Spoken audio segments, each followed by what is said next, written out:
ترمذی میں حدیث ہے، نبی پاک علیہ السلام نے فرمایا یہ جو ذی الحج کے پہلے 10 دن ہے نا، جتنی اللہ تعالیٰ ان 10 دنوں میں عبادت پسند کرتا ہے کسی اور دن میں نہیں کرتا۔ لیکن نا کچھ لوگ حج پہ چلے گئے، سعادت مل گئی، جن کے نصیب چمکے، اور جو یہاں بھی ہیں انہیں بھی لگایا ہوا ہے قربانیاں خریدو، قربانیاں کرو، اللہ کی راہ میں بانٹو۔ یہ عبادت کے دن ہے، کوشش کریں زیادہ سے زیادہ وقت استغفار میں گزرے۔ اور ایک حدیث میں نبی پاک نے وظیفہ بھی بتایا، فرمایا ایک تو پڑھو لا الہ الا اللہ، اللہ اکبر اور الحمدللہ، ان 10 دنوں میں یہ وظیفہ کثرت سے پڑھیں۔ یہ بڑی قبولیت والے دن ہیں، بڑے رحمت والے دن ہیں، بڑی عطاؤں والے دن ہیں۔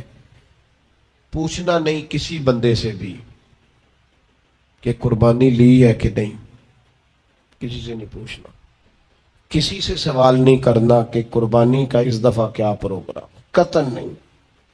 سفید پوش آدمی کے لیے مسئلہ بن جاتا ہے وضاحت دینا۔ جب اللہ تعالیٰ نے سب پر فرض نہیں کی تو ہم کیوں تفتیش کرتے پھریں؟ ایک تو سوال نہیں کرنا، دوسرا خود سے دیکھ لیں کس نے خرید لیا کس نے نہیں خریدی۔ جنہوں نے نہیں خریدی ان کی لسٹیں بنائیں، لائنیں لگا کے گوشت نہیں بانٹنا، کوشش کرنی ہے دروازے تک دے کے آئیں۔ کریم کا کرم ہم تک پہنچائے تو دروازے تک پہنچائے، اس نے ہمیں دیتے وقت معاذ اللہ کسی قسم کی رسوائی سے آشکار نہیں ہونے دیا، تو ہم نے بھی بانٹتے وقت کسی کو رسوا نہیں کرنا، پریشان ہے، خوبصورتی سے بانٹنا ہے۔ کوشش کرنی ہے جہاں غربت زیادہ ہے وہاں ذرا زیادہ چلا جائے، لوگوں کو تقسیم کرنا ہے، اسباب بنانے، اور کسی کے آنے پر بھی چہرے پر شکن نہیں لانی کہ تو پھر آ گیا، پہلے بھی تو آیا تھا نا۔ وہ ہمیں دیتا ہے تو رحمت سے دیتا ہے۔ حضرت ابراہیم علیہ السلام کے طریقے پر حج ہوتا تھا، پھر کفار مکہ نے، قریش مکہ نے اس میں کچھ غلط رسومات شامل کر دی، کپڑے اتار کر معاذ اللہ کعبے کا طواف کرنا، قربانیوں کا گوشت خانہ کعبہ کی دیواروں سے ملنا، اور بھی کئی بیہودہ رسومات اس پاکیزہ اور خوبصورت عمل کا حصہ بنا دی گئیں۔ پھر 9 ذی الحج کو حج فرض ہوا۔ نبی پاک صلی اللہ تعالی علیہ وسلم نے حضرت ابو بکر صدیق کو امیر حج بنا کے رخصت فرمایا۔ دیکھیں کہاں کہاں محبوب انہیں اپنا نائب بناتے ہیں۔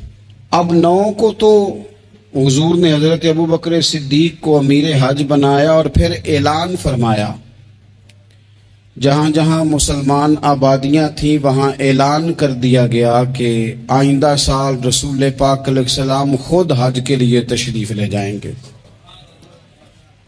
اب ایک بڑی تعداد مسلمانوں کی جمع ہونے لگی۔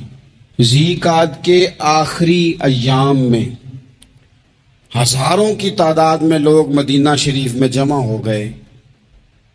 ظہر کی نماز کی ادائیگی کے بعد سیرت نگار کہتے ہیں کہ 28 ذی قعدہ تھی، نبی پاک علیہ السلام ظہر پڑھ کے حج کے لیے نکلے، اور جہاں آج ذوالحلیفہ ہے، ابیار علی جس جگہ کو کہتے ہیں، میقات مدینہ بھی کہا جاتا ہے، وہاں اللہ کے محبوب نے پہلے رات گزاری۔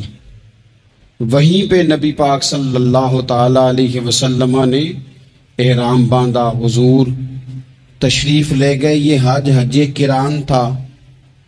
نبی پاک صلی اللہ تعالی علیہ وآلہ وسلم کے ساتھ اس طرح لوگ امڑ کے آئے، جہاں جہاں سے لوگ تھے مسلمان وہ سارے جمع ہوئے حضور کے ساتھ اللہ کی بارگاہ میں حاضر ہونے کے لیے۔ 1,40,000 صحابہ، یہ ایک ہی دفعہ صحابہ کا اتنا بڑا مجمع جمع ہوا ہے، ایک ہی دفعہ۔ اور حضور علیہ السلام کی خواہش تھی کہ یہ سارے لوگ وہاں پہنچیں۔ محبوب کریم علیہ السلام 4 ذی الحج کو حضور علیہ السلام نے طواف کیا، صفا مروہ کیا، احرام نہیں کھولا، قربانیاں ساتھ تھیں، چونکہ یہ حج قران تھا۔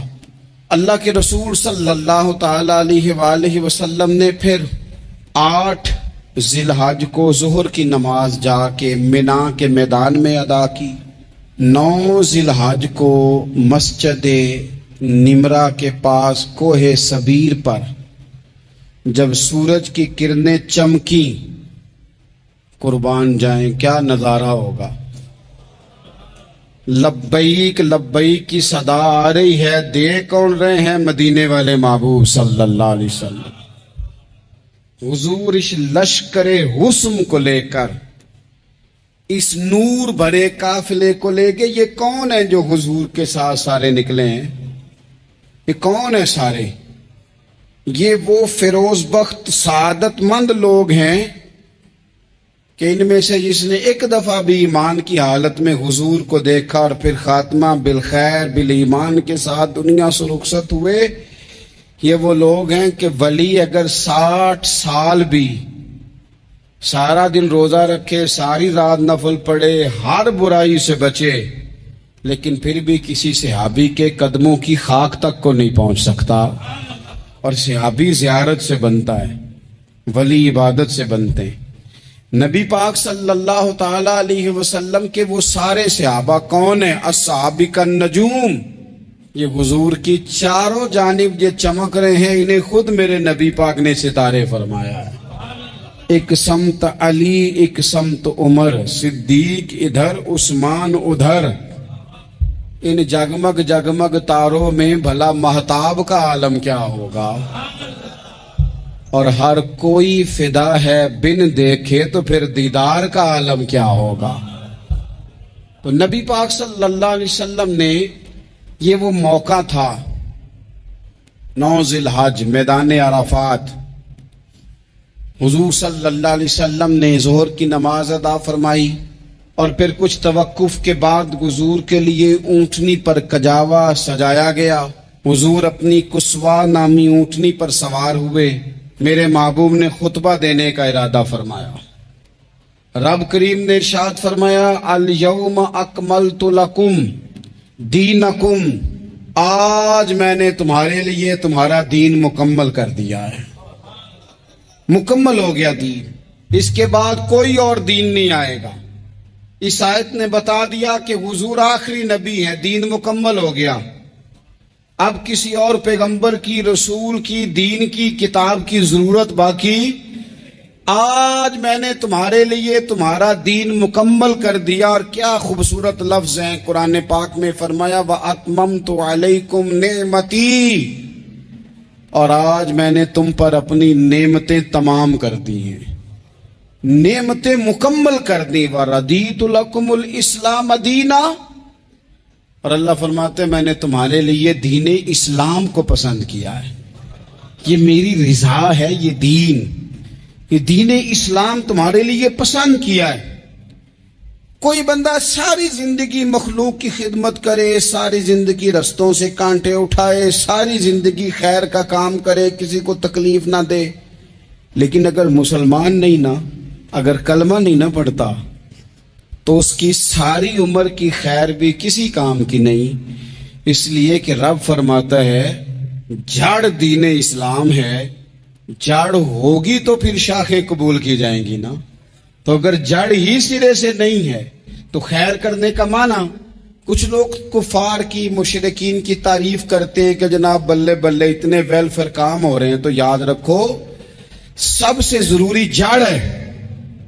قرآن پاک میں رب تعالیٰ نے منافقین، مشرکین اور کفار کے اعمال کی بنیاد اس طرح کی بتائی ہے کہ جس طرح پتھر پر تھوڑی گرد پڑ جائے، ذرا ہوا کا جھونکا ہے یا بارش آئے تو پتھر صاف کا صاف ہو جاتا ہے۔